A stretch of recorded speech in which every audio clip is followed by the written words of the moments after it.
From the Oklahoma newsroom, this is the Thunder Update. I'm Jenni Carlson here with Barry Tramel. Barry, we found out just a little bit ago the Thunder has fired Scott Brooks after 6+ seasons as their head coach. Surprise? No, I don't think anybody's too surprised. When we first heard the word last week that Brooks' fate was a little bit in question, we thought, no, he probably will survive. But the longer this went, it became apparent that Sam Presti was getting pretty serious. You don't let a guy twist in the wind that long if there's not something brewing. So I think most people thought this was going to happen. The Thunder said in a statement that this was not a result of this last season, which obviously ended without the Thunder getting into the playoffs after just myriad injuries. What did it come down to in your mind? Well, I mean, I sort of believe Sam when he said that. I think it really was just a case of the Thunder thinking we need to make a change for change's sake. It's time to, sort of give this roster and this organization a bolt, whether it's a new blood, a new voice, whatever picture you want to paint on it. But just the idea that it's a little bit of a stagnant situation. Now, Scott Brooks' performance, I think, was very good. In the playoffs, the Thunder's been a very, very competitive team, more than competitive. They've been an outstanding playoff team.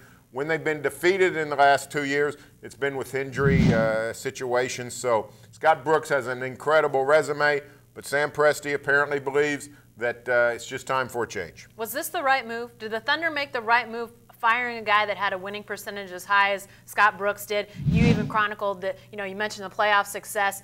Really the only guy that can come close to the success in winning series is Greg Popovich, and we know how good a team he coaches.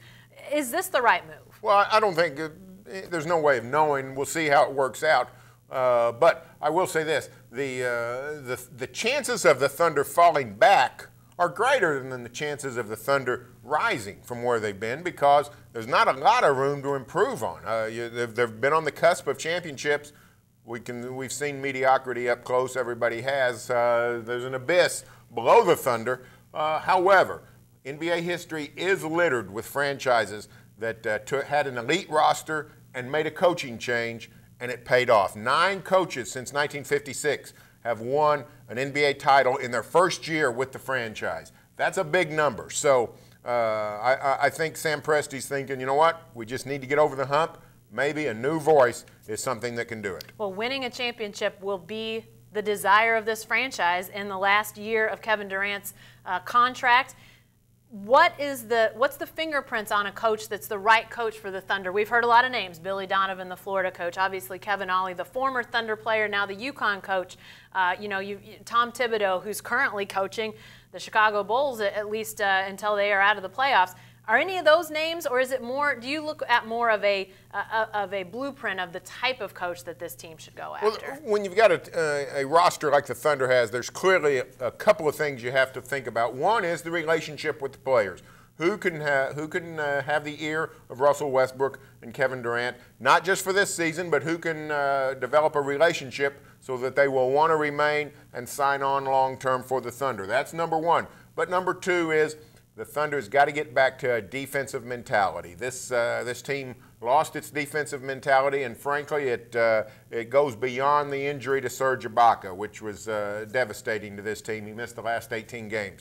This team is going to have good offense. When you got Durant, when you've got Westbrook, your offense is sort of taken care of. But if you don't play the big-time defense, you're not going deep into the playoffs. So those two things. One is the relationship, but also the ability to bring big-time defense back to the Thunder.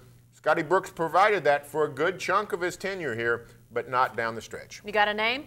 I think clearly to me, Kevin Ollie remains the favorite. However, I've got a dark horse, Mike Malone, fired by the Sacramento Kings because they're foolish in Sacramento, had a winning record when they fired him. Of course, they fell off the table when he was gone. Very good coach. Keep an eye on him. I've got 2 names for you. Chip England, an assistant with the Spurs. We know Sam Presti's long stay with the Spurs. He knows Chip England. England, a Duke former player, has been in the mix for jobs, never got a job, still with Greg Popovich. Keep your eye on him. But I'd also keep your eye on Mark Jackson. You talk about defense. We've talked about this in other areas. Mark Jackson got those Warriors to start playing defense. Obviously, a lot of credit's gone to Steve Kerr, Ron Adams, who are now out there in the Bay Area, but Mark Jackson started that defensive turnaround. Those are a couple names I like as the Thunder moves forward.